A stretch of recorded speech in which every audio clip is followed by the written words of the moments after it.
Welcome to Tampa Home Talk with your host, native Tampa real estate girl, Katrina Madewell, a full-time, passionate, out-of-the-box thinker, love for home ownership kind of realtor with over 21 years of combined mortgage and real estate experience. Tune in every week at this time for expert advice on everything you need to know about home ownership, finance, maintaining great credit, building wealth, and making your everyday life better, and how you can be financially successful today and tomorrow. Remember, love where you live or let Katrina fix it. Now, here's your host of Tampa Home Talk, Katrina Madewell.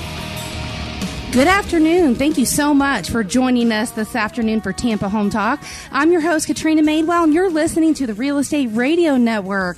Very proud to have with us today for our show regarding disaster restoration. We have a panel of guests that are here to give you a wealth of information, and we're going to go into some of the things you need to know before you ever even have a disaster.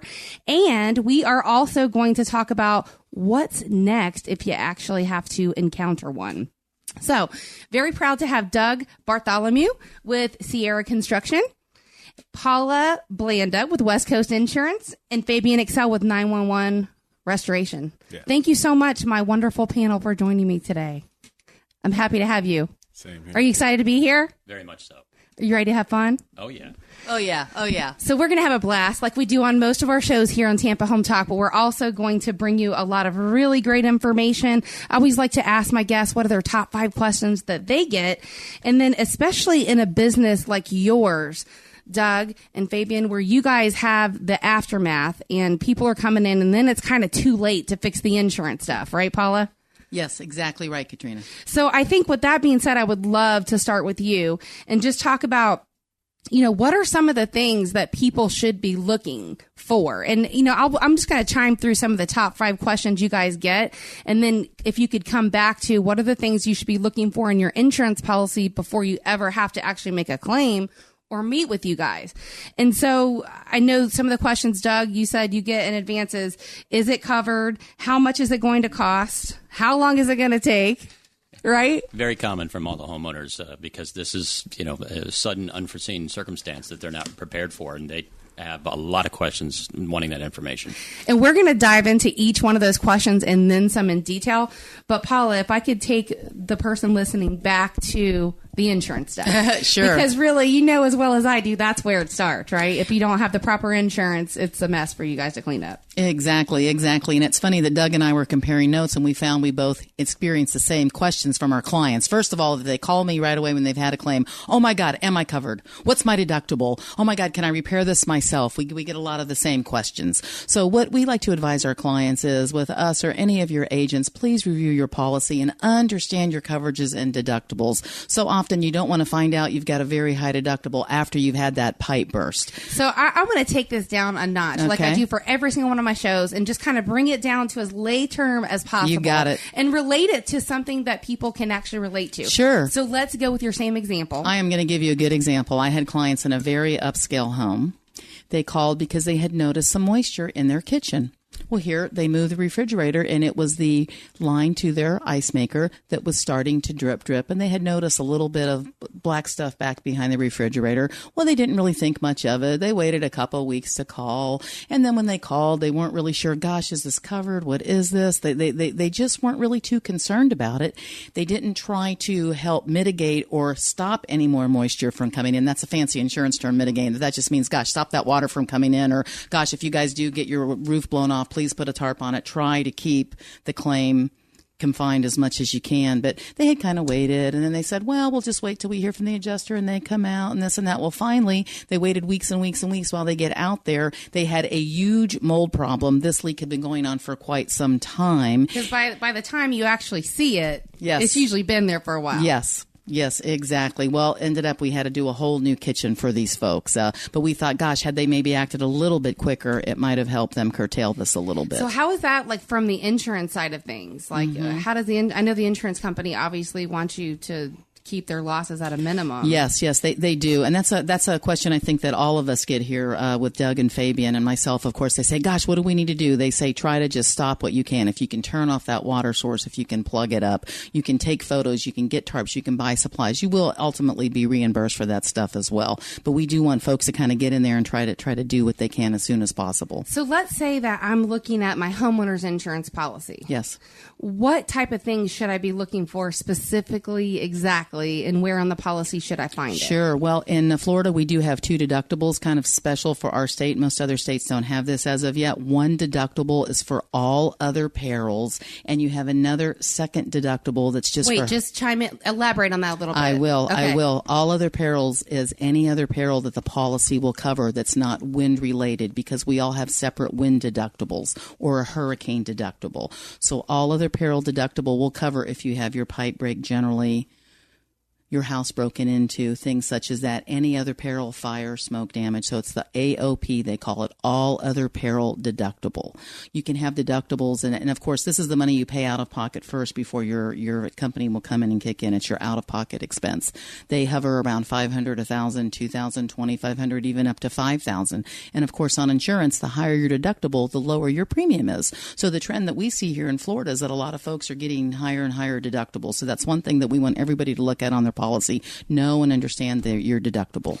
We were discussing this actually at our planning meeting yesterday for lunch, and we were saying, it's my personal belief that I'm not personally going to make a claim unless it's something big. Yes. Right? Yes. Other people, it might be a little bit different, but we talked about having that emergency fund set aside and having that money saved. So it's no big deal for me to have a $2,000 deductible, because I'm going to have that in an emergency fund in case, God forbid, the house burns down. Sure, right? That's you. And everybody's a little bit different. We do have some folks that have had huge losses in the past. I have a client that lost her whole home in a fire. She carries the lowest deductible possible. Well, she's been through this experience, God bless her, and she likes to keep that low deductible now just in case. But Sure. But the and trend, that may change, what your decision is moving forward. God forbid, I've never experienced that, not as an adult anyway. Yes. And of course, with policyholders out there with you folks, you can change your deductibles. In some cases with certain companies, you can change your deductible only when your policy comes up for renewal. But it's things that you can alter and change as you move forward. You don't have to keep the same coverage from year to year. You can always alter that. So for the purpose of our show, we're talking about mold, which you mentioned. Yes. Fire, flooding. What else am I leaving out? Well, I wanted to mention real quickly, too, Hurricane. And you guys have probably seen it a lot, pipe damage, pipe breaks, and water in the homes. The one thing I want everyone to review, if they have rental properties, because rental home insurance is a little bit different than homeowner insurance. And on many rental home policies, it does not include any pipe damage or any claims to do with pipes. And if you folks have rental homes out there, even sometimes secondary homes and whatnot, review that policy so you know, are my pipes covered or not, because it is one big claim we do see. It's interesting. So that's really an exclusion to the policy. Yes, it is. Where would someone locate that on their insurance policy? Because you get your deck page, which has the numbers on it. In some cases, and it varies from carrier to carrier, it could be listed on the deck page as an exclusion, or in some cases, it's right in the policy form. If you don't see it or don't have the time, heck, just call your agent and review it. Your agent should know right off. But that is very common in rental home policies, and a lot of folks don't realize it. You bring up a really good point. And yesterday when we were talking, I didn't mention it, but I was thinking, we do a homeowner annual review. Yes. For every single one of our clients. We check in with them when they purchase their home on their homeowner anniversary to find out, hey, what's changed? Is anything new? Do you need our help? Can we connect you with someone? Just to see where they're at. Because stuff changes. People get married, they get divorced, they have babies. Yes. And it does change yearly, too. And, of course, the insurance companies now in Florida, there's also a trend where your coverages can change from your own insurance company. You could have sinkhole coverage this year, and next year when your policy renews, they may remove the sinkhole coverage. So it is very, very good to renew. What we do in our agency for our clients is we reshop the marketplace. It changes daily in Florida. It's very volatile. We have over 40 carriers. So when policies come up for renewal, we do like to reshop it. Maybe there'll be another company that might be more competitive rates for our clients. Right. And you can ask your agents to do so as well. You don't have to necessarily stay with that same company year after year. So for today's show, let's use a lot of examples around fire. Does that sound good to you guys? Sure. Just because I wanted to say something, though, in reference to what you said earlier, because there is flood insurance and then there's also water damage. Which is a difference between the two. Flood insurance is It's a little bit different as opposed to a water damage. And some people think because that they have a flood in their house, they're calling and say, "Oh, I have a flood." And sometimes it's not a flood. And I think the homeowners need to be educated on what is a flood and what is a water damage, because a pipe bursting or the line to the washing machine coming off, a line behind the fridge coming off, that's a water damage.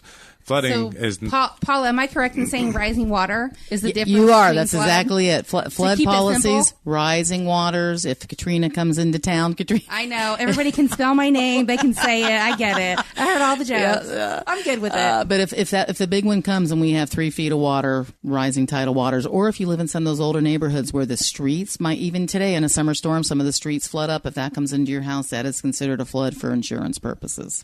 So, Doug Bartholomew with Sierra Construction, let's chime in a little bit. Tell me about your experience, your background, because I know that you manage a lot of stuff over there at Sierra Construction. So let's talk about. We'll use our fire example too. So, all right. Well, we handle a lot of fire, a lot of flood, and when I use flood, we also in the industry use that kind of interchangeable between water damage and flood. But Paula's that's probably 100%. One of the funnest things you guys get to explain, isn't it? Yeah. Well, this is a flood. Why isn't it covered under flood insurance? Well, and Paula can probably speak to it a little bit more as far as the details that are related to rising groundwater, so many square miles or acres affected in an area, name storms, things of that nature. But we handle a lot more on a regular day-to-day basis, and I'm sure Fabian will see it, a lot more household fires, electrical fires or things that go wrong with washing machines, appliances, busted pipes. At Sierra, we also do residential, light commercial, and we do ADA access processes. And your company's been around for a while, correct? Yeah, Paul's been in the construction industry for about 40 years in the Tampa Bay marketplace, and he's handled a lot of residential things, a lot of commercial properties. There's some things on a USF campus that he's helped build, along with other commercial properties that you see running through as you drive through town. So when people ask, like, for example, they have a fire, and so Paula, chime in on this. What's the most common deductible you see? Is it 2%, $2,000, or is that too high? Well, I'd say generally they're hovering $1,000 or $2,500. Some companies now even offer a $5,000 all other peril or fire deductible, if you may. So the trend is going higher, but most folks are at $1,000 or $2,500. Okay, so let's use for our example here. We have $1,000 deductible. Okay, 2% hurricane. Sure. And I have a fire. So tell me, Doug, how, they want to know, hey, is this covered? Like, what's covered exactly? I've lost everything. I don't even have my pictures from my kids where I gave birth other than what I put on Facebook. So what's covered? Right, and as a restoration professional, we cannot make that determination when we come into your home. We can tell you what's damaged, what we can do to repair the damage, what things that we might be able to save for you, but we cannot determine coverage. That's strictly up to your insurance carrier and the adjuster to interpret the policy to determine coverages. Fortunately, I am a licensed adjuster in the state of Florida. I don't practice because a little bit of a conflict in what I do. But it's excellent knowledge that goes hand in hand with what you do, I'm sure. Yeah, it helps me out quite a bit, and I can sometimes help guide the homeowner. I can't bind coverage or determine coverage for the insurance carrier, but it gives them a little bit of guidance on what directions to go, what to ask their adjusters and their carriers when they start with the claim process. So in your opinion, and speaking really to all three of you, if you have someone, in our example, that's had a fire, and they are now basically trying to figure out where to start. Obviously, they should call their insurance person first. But what kind of things should they be asking? Where should they really begin? Well, you want to look for, obviously, yes, make that claim. Get your guidance from your insurance carrier to determine what's covered, what's not covered. But as Paula said, mitigating the damages, which is that fancy insurance term for stopping the damages from getting worse, because soot, as it sits on certain materials, can stain. It can leave pitting on certain metals, faucets, handles, brass, certain tins. Getting those cleaned up as quickly as possible so that they are actually saved instead of permanently damaged. Beginning that process is the first thing by contacting a restoration professional. And you want someone who is licensed, someone that has qualifications and certifications. I don't want to throw out a lot of acronyms So out there, who are you guys regulated through? We're kind of regulated through a self-governing body, Okay. which is the IICRC, which is the Institute for Inspection, Cleaning, and Restoration Certification. So sort of like home inspectors were several years ago, they weren't required to be licensed in the last 3 years. Is that similar or no? It's somewhat similar. They home inspectors had their own body that governed them and kind of gave them guidance. Right. And the IICRC does that for us, along with a couple of other industry guidelines that are there.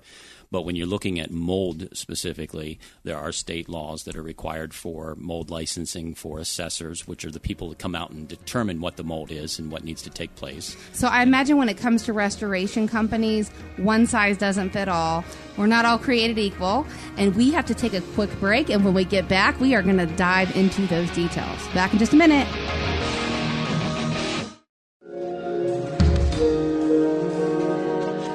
Welcome back to Tampa Home Talk. You are listening to The Blanda Show. Just kidding. That was our joke over the break. Seriously, welcome back. This is your host, Katrina Madewell with Charles Rettenberg Realty, and you're listening to the Real Estate Radio Network. Really happy to have in studio with me today Paula Blanda with West Coast Insurance, Doug Bartholomew with Sierra Construction, and Fabian Excell with 911 Restoration. So we talked about, how much is it going to, well, we didn't get into how much it's going to cost yet, but we said, where do we start? How do we know if it's covered? And so, I had another guest on a while back that kind of enlightened me, if you will, on your business a little bit. And some of the questions that he was mentioning that you should ask of an adjuster, or like he called them fire chasers. And I was like, really? I've never even heard that term before. I'm so jaded in my own industry. But so let's share on what makes your company different? What makes you different, Doug, with Sierra Construction? Well, one of the things is part of our tagline. We've been building confidence and restoring confidence in Tampa for nearly 40 years. We've been around. We have licensed contracting people that work for us. We are a licensed general contractor. We can handle not only the cleanup, but we can handle the rebuild from A to Z. We can be out there to help board up that fire job as soon as the fire happens, and we'll be out there with the last occupancy inspection, and we handle it from start to finish. There are companies out there that do one or the other, and there are construction companies out there that do a fine job of restoration work, but that's not what they focus on. And there are restoration companies that don't focus on construction. We kind of have everything that's there, not to mention the commitment to the customer as number one, and the quality of service that we provide. And our knowledge is huge that we have in the industry. Well, I imagine like our business, there's a lot of moving parts, right? From the time that you dig through the claims adjuster to the insurance stuff to the where are we going to start to the let's build you a new home. Yeah, it's somewhat like a juggling act because you've got so many things that are going on because you're dealing with the insurance company, you're dealing with the homeowner, you're dealing with, your own in-house guys, you're dealing with your subs, making sure everything's lined up. You're dealing with the city and county permitting and inspection processes. That can be fun just in itself, isn't it? You could put it that way as fun. That's not necessarily some ways that other people put it, but yeah. I told you I have a quirky sense of humor. Yeah. You have to roll with it, Doug. Yeah. So, but basically, what's the, I forgot where I was going with that. That's I do it regularly. Where's my blooper show? Are you saving this? Anyway, so Fabian, you want to chime in? What makes you guys a little bit different? That's the same thing. We have a licensed GC in-house that is one of the owners of the company as well. We handle from start to finish. Same thing with the permitting, dealing with adjusters, the insurance company. You have a desk adjuster, you have the field adjuster, you have the city you got to deal with, you got codes you got to deal with, code upgrades, and so forth. So it's basically the same thing as Sierra that we handle.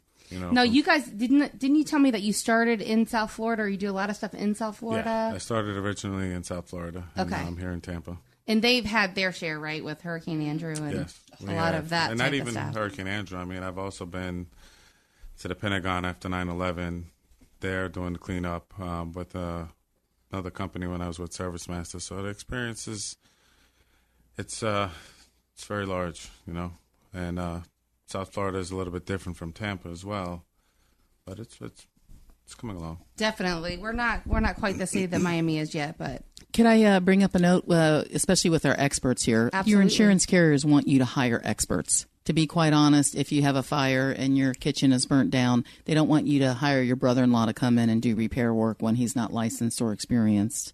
We talked about that actually yesterday. That's, in our business, not to use jargon, but it's the difference between an arm's length transaction and a non-arm's length transaction. Yes. Meaning you're a little too close for comfort for the insurance company's likability. Yes. And that is a trend we see more and more with our insurance carriers. They do require you to have licensed and insured, knowledgeable people doing the repair work. Do they get to choose, or does ultimately the homeowner get the final say on who they want to use? Well, it kind of melds together. A lot of the homeowners do have contractors they've worked with, and the insurance carrier can put their stamp of approval on them and work with them as well. So it's somewhat of a melding of the minds there. What's going to determine the yes or no? Well, answer? let's use that example. You had a fire. You want your brother-in-law to come in. Well, does your brother-in-law have a general contractor license? Does he know how to pull permits? Does he have license and bonded in subs, if you may, if he's going to hire plumbers or painters or electricians? It's all of that melded into one. You want the experts in there doing your repairs. And God forbid if you've got the mold and the soot, there's a lot that goes with that. Some folks, quite frankly, go to a weekend course. They come out, they've got a little license, and they've never done this in their life. That's funny, the reality. It's funny that you mentioned soot, Doug, because, I explained I've never had a fire in my adult life. We had one when I was a child, but it wasn't anything I remember. But the only experience I personally have ever really had with soot, and it's going to sound stupid, retarded, but I have a purpose for bringing it up. When my husband and I built a new house many years ago, it was our first house, and there were... it was just him and I and the dog. So we had 2 extra bedrooms that really didn't get used. And, we'd keep the doors closed so the dogs wouldn't go in there. Well, I would burn candles and that kind of stuff. Mm-hmm. And I noticed that in the back bedroom, especially the one that always stays closed, there's this little black line under the door. And I couldn't figure out what was wrong. So I called the builder back and I'm like, something's wrong. Your carpet must be defective. Like, I don't understand why there's a black line running under the door. And so one of the things I learned with time was, okay, if that was a little candle that did that much, because they later, sent it to the lab and said, oh, by the way, Miss Madewell, that's soot under the door. And I'm like, really? So I'm thinking, okay, if a little fire did that much damage, it wasn't even a fire, it was a candle, did that much for soot, and I imagine even just burning candles, it's going to be in your home. You do have, when you burn, a lot of people burn candles because they like the ambience, they like the sometimes the fragrance that it puts out, but you do, what you're speaking of is, in the industry, we call that a filtration line. Your carpet is actually filtering the air as it comes underneath the door, and it's grabbing that soot and putting it onto those fibers. But that little bit is amazing what settles throughout a home. We've done cleanups of homes because of homeowners like to burn a lot of candles, and they never notice it because you acclimate to it. You don't see a little bit at a time. But when you go to sell a home, as you being in the real estate industry, you see a lot of different things. You notice as you pull pictures off the wall, as you move things off the mantle, there's a lot of discoloration, and we'll go in and we'll clean up and get prepared for sale. So you're telling me that you've had experiences where people have actually went in to sell their home.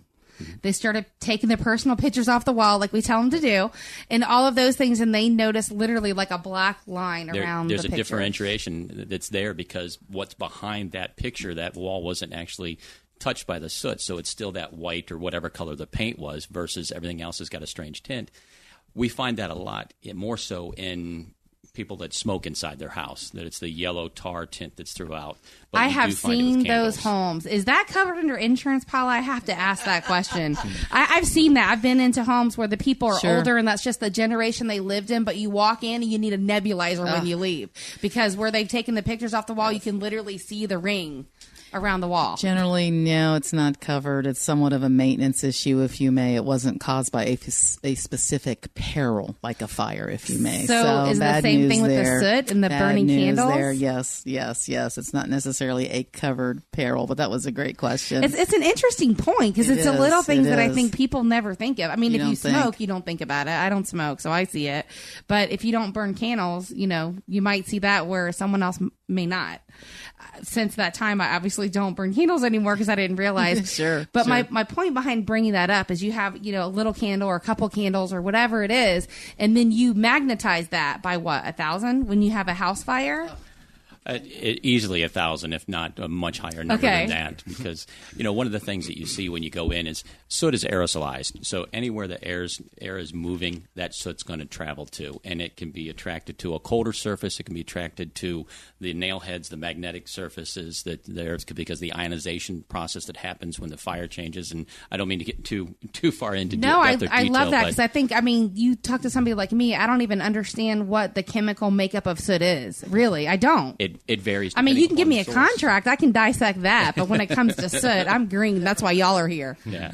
Well, wood fires have a different soot content as opposed to plastic fires or electrical fires, and they all leave a different odor and a different residue that needs to be cleaned differently or handled in a different deodorization process manner for it to be effective when everything's said and done.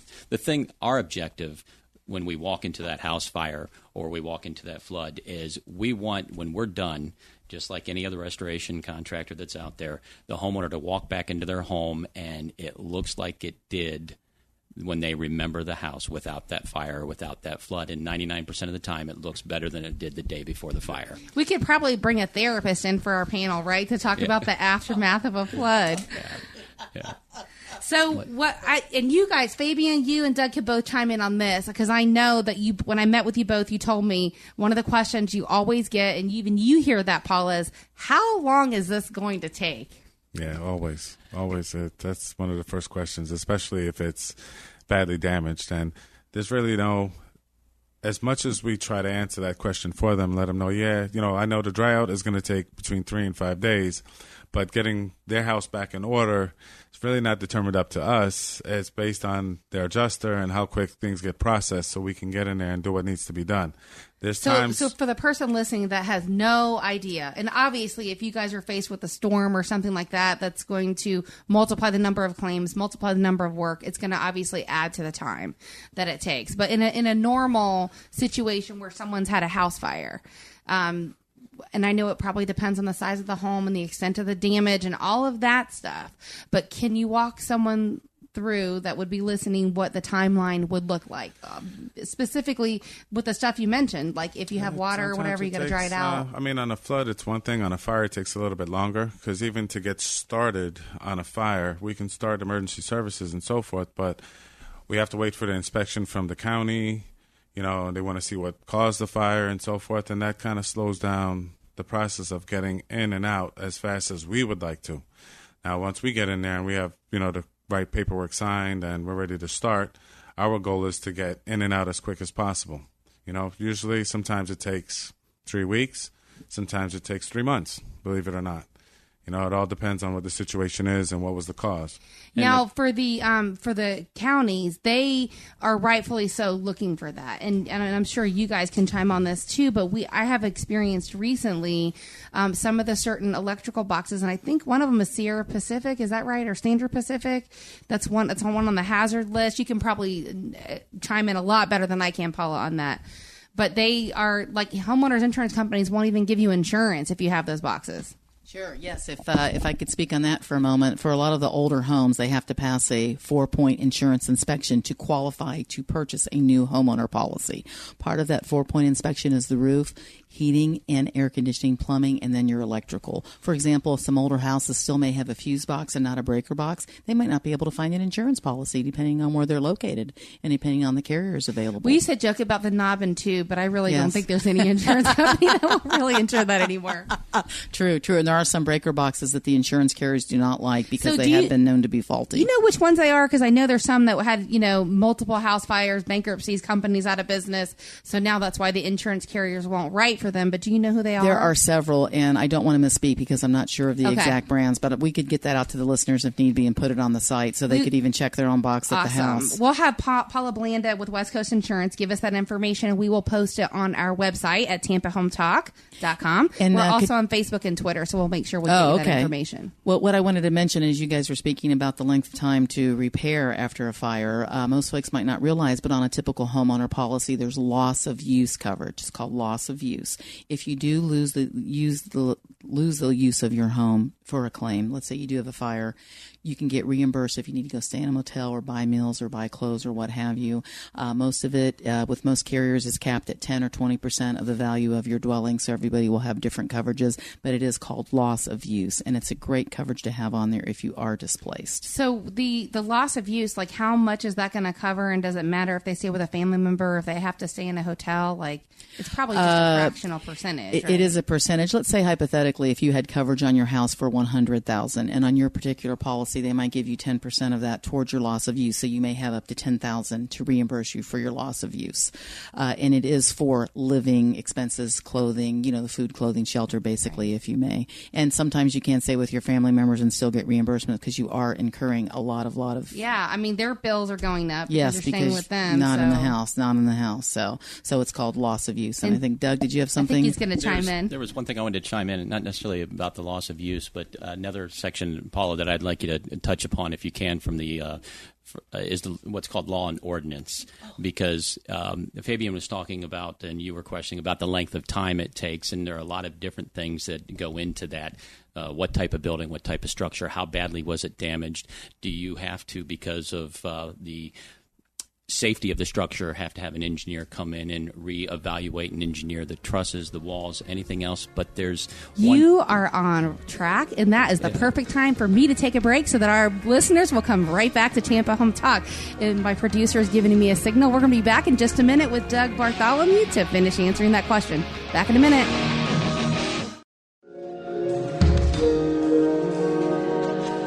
Welcome back. You're listening to Tampa Home Talk here on the Real Estate Radio Network. This is your host, Katrina Madewell. In studio today, we have Paula Blanda with West Coast Insurance, Doug Bartholomew with Sierra Construction, and Fabian Excell with 911 Restoration. So where we left off with our listener. Well, I was just explaining about sometimes the structure will need to have an engineer come in and evaluate the safety of the structure, and we may have to put better trusses, better foundation issues, better wiring in there.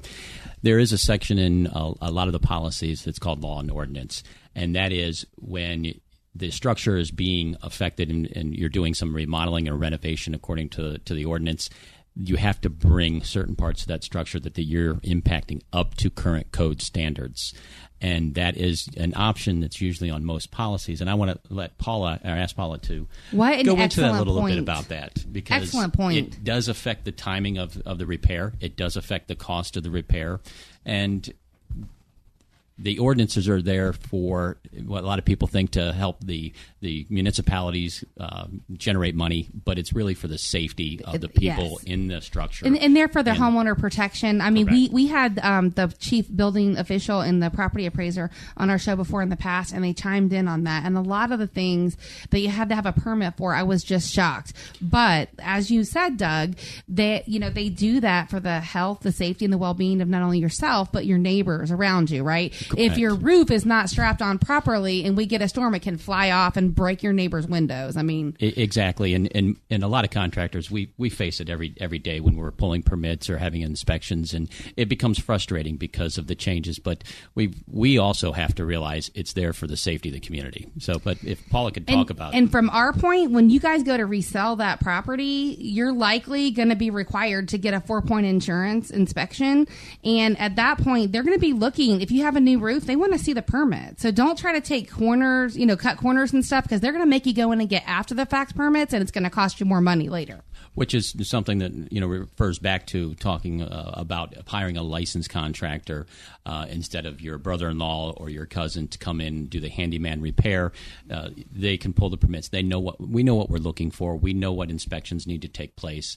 And here's the thing, too, Doug, that what I've encountered, just to respond to what you said, it's not always about, they're having their cousin or their brother do it. Sometimes they have licensed contractors that are there doing it, but they don't pull permits. I've seen it. It's crazy. We've come in and corrected issues and items where people have not pulled permits in the past and had to take care of those situations for the homeowner to help them out and get them back on track of where they need to be. It's not just the permitting thing, it's a liability process. If they're not licensed, they're usually not insured either. Something goes wrong, you have a defectiveness in their workmanship or their product, you as the homeowner, and a year later are looking for them, they're no longer able to be found. And so who's stuck on the hook to take care of that repair? And the bad part is, too, if somebody has that, and let's say they had a company that started and for whatever reason they went out of business, you guys don't want to pick that up. Because you don't know what they started. Exactly. We don't want to pick it up, and she can talk a little bit about the coverages from a commercial, but I know we're getting way off track. No, it's perfect. So what did you said? You called that law and ordinance section? Ordinance and law, another fancy insurance term. It sounds like a TV show. Doesn't it? Law and order. Well, most folks might not realize it's generally built into your policy if you have a typical homeowner policy. And it's the general built-in amount is 25% of ordinance and law coverage over and above your dwelling coverage. Okay, so let's go with your same example. $100,000 coverage. You have a $100,000 homeowner policy. Your house burns down. You've got to rebuild it. You've got to rebuild it to current code. They will give you up to 25% over and above that $100,000. So you'd actually be able to have $125,000 available to rebuild. But I'll give you a really good example in our area. Out on the beach communities or on lakes or on the water, a lot of the communities now you've got to build up. So you've got those old homes built in the 50s and 60s down on slabs, but your neighbor is built up on stilts because you're out on St. Pete Beach. If the slab house burns down, when they rebuild, they've got to build back up. So it can be much more expensive. But that's kind of a good visual I think folks can have to rebuild to current code. I have a question while we're on that, and I know it's totally off topic, but that's kind of how my mind works, I guess. If you were in that position and let's say you rebuilt a house that was either slab or stilt, obviously the quality of construction changes with time. The building codes change. I mean, heck, after our storms, we had how many building codes changes within a couple years? A lot, but they're for the better. I noticed there was a couple properties I showed on the beach, and they were built up on stilts, but they were like steel reinforced beams. I would imagine if I was on the beach and I lived in that type of home and I had to rebuild, that's what I would want. So I'm just curious from an insurance perspective, if you're significantly updating what you had from a home built in the 50s and going to something like that, can you chime in on that, both of you? Well, what we want people to do, too, if you do put a lot of upgrades even into your current home, if you had an older home, you're dumping $100,000 into the kitchen and whatnot, go over that with your agent because you do want to increase the value of your home. If you've just put in a $100,000 kitchen, you want to increase your insurance by $100,000 to provide the correct coverage and keep reviewing that from year to year. It is and very, very crucial. Policy review? Exactly. Didn't you tell me to do that with all your clients? Yes, we do. Every year, religiously, we have to. I had a client that had a house fire in a home that he moved out of. It ended up being a bad neighborhood in Georgia. They relocated back to Florida. Mm-hmm. So you imagine what kind of problems that was from a vacant home, and they had been vandalized, I guess, by gangs or whatever in the neighborhood, and it had started a fire. And one of the points that my client made, which I thought was a very good point, he said, my insurance agent's taken my check for years, but never once have they called me to see if anything changed, at my annual review, to see if anything's different, to see if I needed any more coverage, to ask me if anything had changed with the home. Yes, and especially in Florida with our volatile market, we've got new companies that might be coming in. You've got companies that are changing your policy. We are the most challenging state in the United States to write insurance in, so it's crucial just to review that with your agent. So we want all of you folks to get to know your agent and have a good relationship with them and review that policy I think it's huge, and that's the difference between the good companies and the great companies. Like I can sell a home to anybody, but me being there 10 years after the fact when their kids are ready to buy, that's huge. Yes. And agreed, it's the same for you. I mean, you've been in this for a long time. You come from a couple generations there of insurance. Yes. And of course, I wouldn't be doing it unless I believe in it. I do. Everybody seems to like, oh man, I hate my insurance. I pay all the time. But I love it. I've had to use it. But I don't want you guys to have to use your insurance, but you're going to love it when it's there. We do insure the American dream, your house or your car or your boat, your life, your kids. That's what we do. And that's what it is here for, to truly help folks. But I don't want y'all to have to use it. I know, right? That's something nobody ever wants to use, but it's there for a reason. It has its place.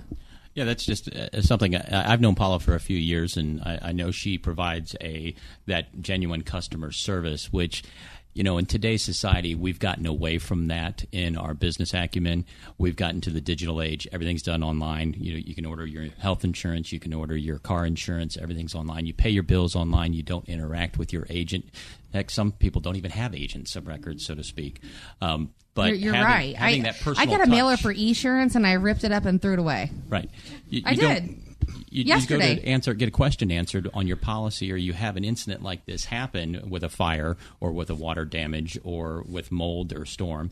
You want to be able to pick up the phone and talk to somebody to help guide you through that process. And I don't think anybody wants to read through the FAQs at the library or on their phone when their house has been burned down, right? No, they don't. They think of a lot different things at that time instead of what's in my policy, and that's what people like Paula are here for. And for you, that makes a difference. That's how you know what you're doing is right and what you're doing is different than everybody else, because I imagine you see that. You get the people in your office crying that have had the house burned down. We get the first call in. We've actually even gone out when our clients have been in an auto accident. We've met them out at the scene to talk with them and help them and advise them as people are upset. Same with any type of a home claim as well. We're right there to be with them and for them. As everybody out there listening, they're agents, they're realtors, they're contractors. We are here to help you guys. Have somebody good, follow your gut instinct, and just, yes. You got to follow a lot of times what your gut's telling you, because it's smart. Your subconscious it knows right from wrong, and I think a lot of people ignore that, especially when they're sidebarred with a distress situation. And another thing I'd like to bring up that's really specific for Florida is there are some subpar carriers out there. We just actually had a company go into liquidation, for anyone listening, called Sunshine State Insurance. They just got liquidated by the state of Florida. So in effect, a homeowner carrier gone bankrupt. Know your carriers and know your agents. So what does that mean to someone that has that insurance company and their carrier's bankrupt? What does that mean to me if that's my carrier? That policy just kind of sort of became null and void, and they need to call a new agent right away. Call a new agent, because other carriers can absorb that policy and help them through the process. But it is very scary that in this day and age that can still happen. Now, do those policies have to be sold off? Are they required to notify their clients? Is there any? Yes, I'm in this particular case, I don't know the details yet. It literally just happened. I haven't gotten much feedback on it. It's been a while since we've had that happen, but it does still currently happen within the state of Florida, more so than other states. So know your carrier. They're rated by third-party entities that are objectionable rating carriers, and we want you to have an A or better rated carrier. You can get an A+, A++. Don't go into carriers that might be a B or a C rating. A+ being the best. Of course, F means they're bankrupt. I know people complain about this, and I had another insurance person on my show before, and one of the things he said that sticks in my mind is, everybody sucks. They hate paying insurance. They complain about it. They say it sucks and this and that. Yeah. But your insurance company needs to be liquid enough and strong enough to pay a claim if, God forbid, you need it. That's why it's there. Yes, that's why it's there. That is why it's there. And what the reinsurance is for folks out there, that's the company that insures your insurance company. They call it reinsurance. So you've got many, many layers of insurance. That's interesting. So one of the things that I know we chimed in on during the planning meeting, and I know you all told me that you get this question, is, do I need 3 estimates? I'll defer that to these guys. Well, obviously, a smart consumer will want to look for multiple estimates. But in an emergency situation, when you're standing in your condo or in your home and you're standing in 6 inches of water and it's 3 a.m. in the morning, you're not going to want to get 3 estimates. Without a doubt. Yeah. Most of the restoration contractors that I'm familiar with and been around for a number of years here, along with ourselves, we use a common estimating program that's out there that is very common to the insurance carriers. So it's a matter of doing the same service, and the pricing is pretty much equal all across the board.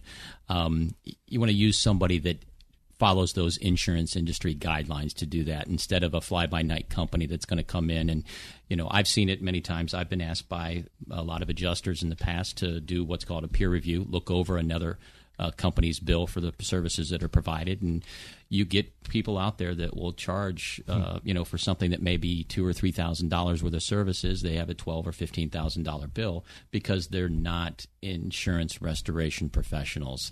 They don't follow the guidelines. They don't know how to handle things. They may be a licensed contractor. They may be just somebody who decided to get an extractor and a couple of air movers and a dehumidifier in there. So. But it's a matter of you're own particular policy will detail some of what you need to do for a fire, what you need to do for different hazards, whether you need to utilize their preferred vendors to do the restoration, whether you can pick and choose whomever you want, as long as that pricing falls within industry guidelines.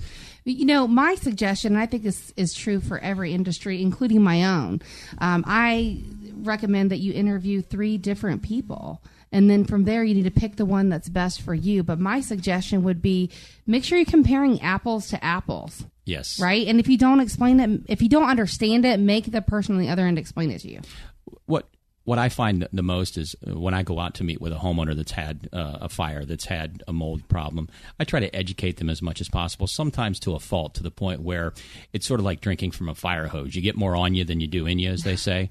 And at times it's bad because you leave them with so much information, they're overloaded with overwhelmed. But yeah, I would much rather have them have more information than not enough, so they can make an informed decision. We obviously want them to choose us, but we want them to make the right choice, what's comfortable for them and what's going to do the best job for them, whoever that may be. Yeah, try to educate them as much as possible.